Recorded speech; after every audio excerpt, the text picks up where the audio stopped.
Alright, this is a vid showing a standard ignition system from back in the days where you have a spark coil. It's going to be out of focus if I hold the camera out here because for some reason this camera only focuses to where it's at when you first start, and I need it to be in this area for you guys to see things. Okay, here's the coil, and this switch here is going to act like the contacts in the car. So here we have our negative from our battery, and then we have, when it makes contact, we have our wire here that goes to the negative of the coil, and we got a little thing just simulating a spark plug here, and then our positive, which right now would be ignition on, but the points are open. Sometimes when you turn your car off in those days, if you leave the ignition on, sometimes the points are in a closed condition and this thing will sit there and cook. That's why they usually have a ballast resistor equal to the value of resistance on the primary. It helps it not cook so much. So here we go. I have this piece of pad here because whether the capacitor, this capacitor is good. I measured it. It's 0.14 microfarad. It's not even really that old. It was out of a car, and they don't normally go bad even under high heat conditions and everything. So the capacitor is good. What we have here is when this lever comes over, it connects the body of the cap, which is one side of the capacitor, to here. Connects it to this side of the contacts, and then the wire that comes out of there connects it to that side of the contacts, just the way it is in an ignition system in a car. Now, I had an argument with the guy over at overunity.com by the name of Milehigh, and he didn't believe that the capacitor was something that's necessary to have a good spark. He even stated later, as we were talking about it, that I said that the capacitor was a mod, like it was something I'm adding to the system, and that you don't need that because naturally he's calling it a mod, so he must not think that you need that in the circuit for this to work. So this is a good battery.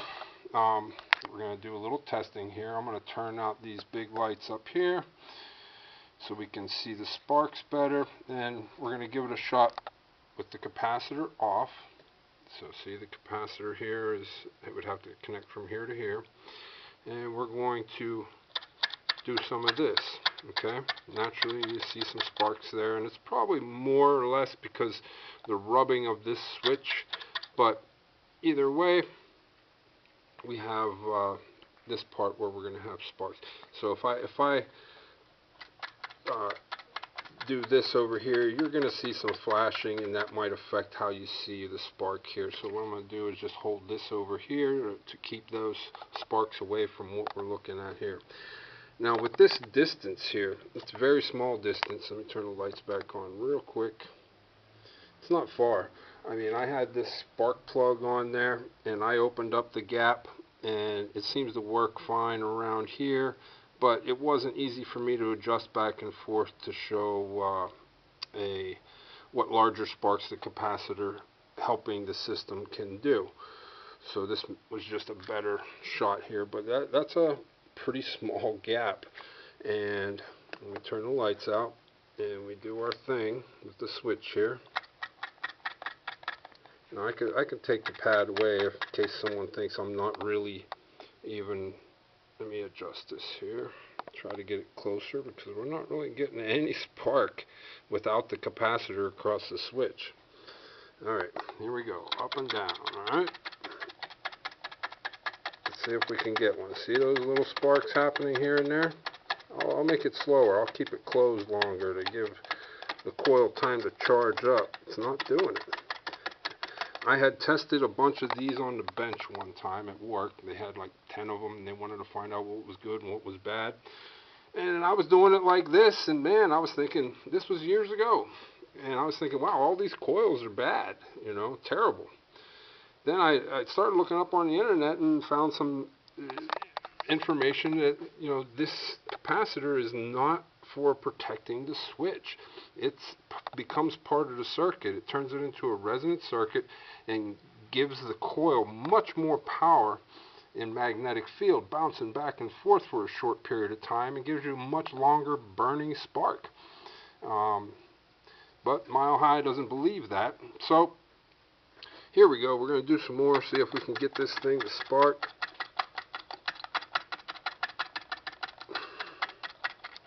Okay, there's a few pips in there.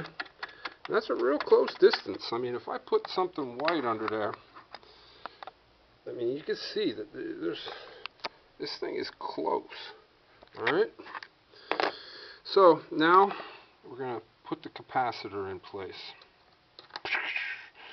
Alright, now, you can see we still have sparks happening here. But here, we have a spark every time. Boom, boom, boom, boom, boom. Now, boom. Now, let's make this a little more distance from... Okay, let's see if that's... Look at that spark. Boom. And if it's in the engine and it's going, you know... And that's a big gap. That's not a spark plug gap. That's very large, you know, and they usually keep them closer and it makes it hotter burning. But I'm just going for the demonstration here. Let's see. Get this out of the way. Okay, if I close it, open it, close it, open it, close it, open it, close it, open it.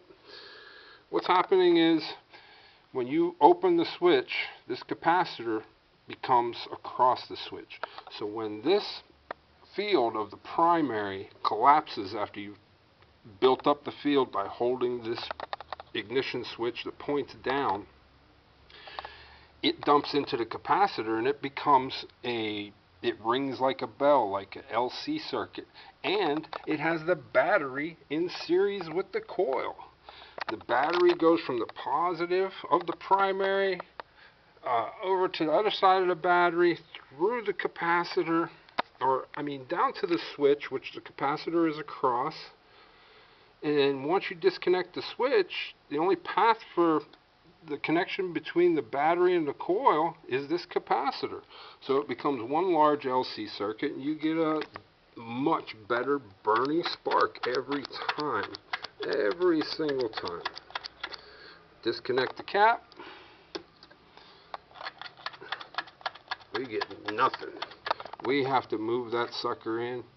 Let's see if I can get it to a really close proximity to try to get more consistent sparks without the capacitor. Let's see. There we go. We got some nice little sparks there. Little tiny ones. But if we want that burning spark, we're going to hook it up here and bam. Let's see if I can get in closer. It's definitely a thicker, hotter burning spark. Now we take the capacitor off, and all we get is these little blue pips. Looks like a quartz push button lighter spark. Nothing there. That's not going to burn your gas efficiently for you. But in each case, whether the capacitor's there or not, it seems like there's even more sparks going on here. But the end result is this. Okay, so now the challenge is for Milehigh to tell me why. I know why this happens. I just explained why. I don't have to explain anything else, really. I don't have to show anything else. If he thinks he knows what this is all about and why it's happening, and he's such a guru from back in the days and doesn't have a bench anymore, tell me why. If you're such a freaking genius, tell me why this doesn't work as well without the capacitor across the switch. That's what I want to know. And if you can't tell me, then you don't know and you have no argument. Okay? Good night.